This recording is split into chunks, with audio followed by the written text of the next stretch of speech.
Hello, Princess Shelda here again.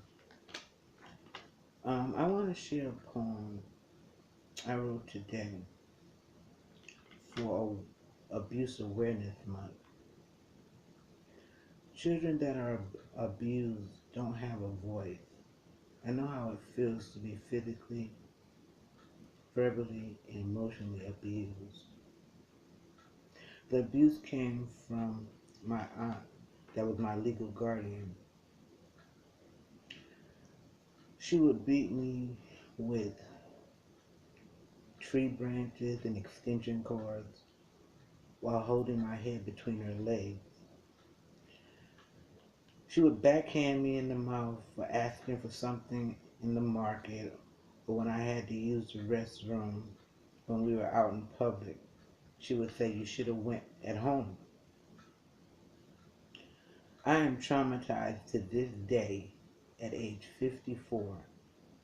I cannot leave the house without having to use the restroom. And I won't even get the urge to use the restroom until I'm getting ready to leave. And she would tell me ghost stories about ghosts that visited her, and then she would turn off all the lights and make creepy ghost sounds, and she would think it was funny to scare me. And it's really messed up when the only person you have to run to is the person that's scaring you, and you don't want to run to them. It, it was crazy. To this, well, I was afraid of the dark for like most of my life. That is until I was 49 and surrendered my life to God in 2010. Then I wasn't afraid of the dark anymore because I was walking in the light, in the light of God. This poem was inspired by a video I saw today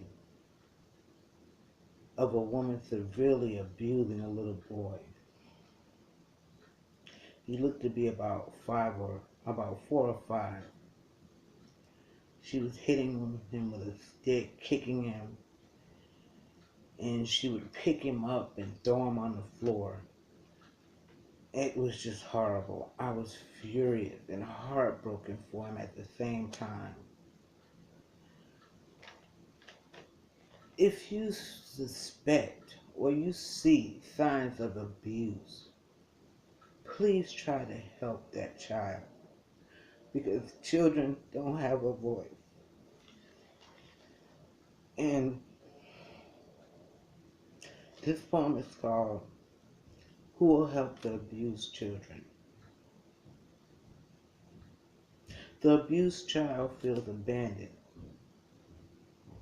and they suffer alone when disregard and cruelty is all that they are shown.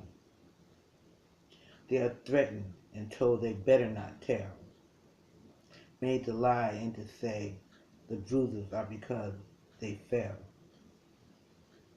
In the darkness, there's an unwanted, inappropriate touch. The pain, shame, and anguish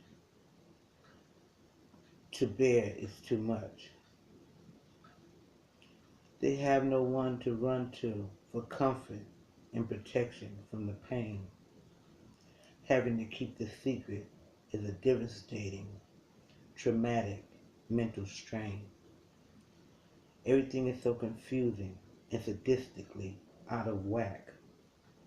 They don't understand what they could have done to cause the attack. They don't know what to do to make the situation change. They wonder if it is their behavior that needs to be rearranged. They feel helpless.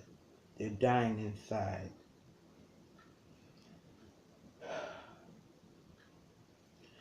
They cry alone at night because their heart is broken and an abuser they can't fight. When will the torture end? Who will come to the rescue and save the day? No child should have to suffer any kind of abuse and live that way. who will help the abused children. Thank you. Have a blessed one.